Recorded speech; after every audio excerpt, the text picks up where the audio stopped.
पहिली नवीन अभ्यासक्रम इंग्रजी विषयामधील पेज नंबर 42 वरील आपण हे कॉन्व्हर्सेशन वाचणार आहोत. माझ्या मागे वाचा. Listen and enact.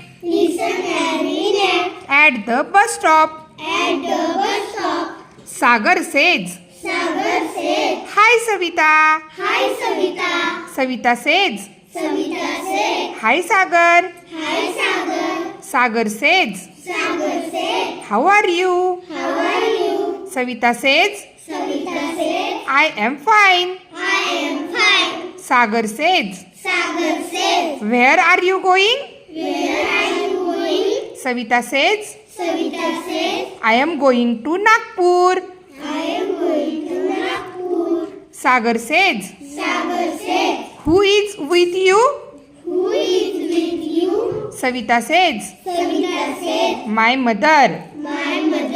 Sagar says okay, happy journey. Savita says thank you, bye. आता बघा हे कॉन्व्हर्सेशन आपण इनॅक्ट करणार, प्ले करणार आहोत. तुम्हाला आधी हे वाचनाचा सराव होऊ दे, मग आपण हे इनॅक्ट करूयात. बघा आता हे पण वाचा. Look and say. Happy. Going. Journey. Bye. Fine. हे सर्व शब्द लिहायचे आणि वाचायचे देखील. ओके.